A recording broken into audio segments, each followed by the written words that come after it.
Mheshimiwa Mwenyekiti, kwa mwaka huu wa fedha tumeweza kutoa mikopo awamu ya kwanza, ambapo baada ya kutangaza vikundi vingi viliomba mikopo, lakini vikundi ambavyo vilikidhi sifa za kupata mkopo vilikuwa vichache, ambapo tuliweza kutoa mikopo ya shilingi milioni 87,984 kwa awamu ya kwanza kwa vikundi ambavyo vilikidhi vigezo. Lakini baada ya hapo ni wapongeze idara ya maendeleo ya jamii, waliendelea na zoezi la utoaji wa elimu kwa vikundi vya wanawake, vijana na watu wenye ulemavu, ili kuhakikisha kwamba wanafahamu sifa za watu wanaotakiwa kuwa katika vikundi hivyo ili waweze kupata mikopo. Baada ya zoezi hilo kufanyika, tuliweza kutangaza utoaji wa mikopo kwa awamu ya pili, ambapo vikundi viliomba, vilikaguliwa, vilipitia michakato yote halali kwa mujibu wa sheria, ambayo kwa sasa inaanzia katika ngazi ya kata. Ipo kamati ya mikopo ya kata, ngazi ya wilaya, ngazi ya halmashauri na ngazi ya wilaya. Lakini pia utaratibu huu wa sasa umeboreshwa zaidi na kuweza kuhusisha pia baadhi ya vyombo vya usalama katika mchakato mzima.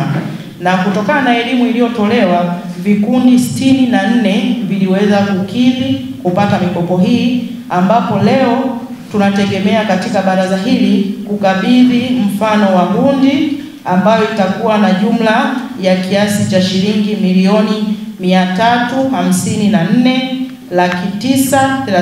354,939,500, ambazo fedha hizi tayari zimeshaingizwa kwenye akaunti za vikundi kulingana na kiasi ambacho kimeidhinishwa.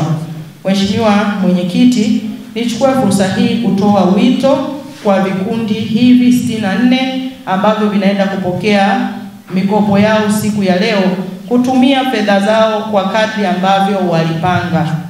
Mheshimiwa Mwenyekiti, sote tunafahamu fedha ina kishawishi.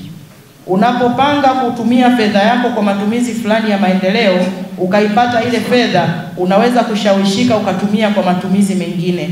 Niwaombe sana ndugu wana vikundi, mtakaopata fedha hizi mtumie kwa mujibu wa andiko lenu mlilowasilisha wakati mnaomba mikopo. Kila kikundi kinajua kimeombea shughuli gani.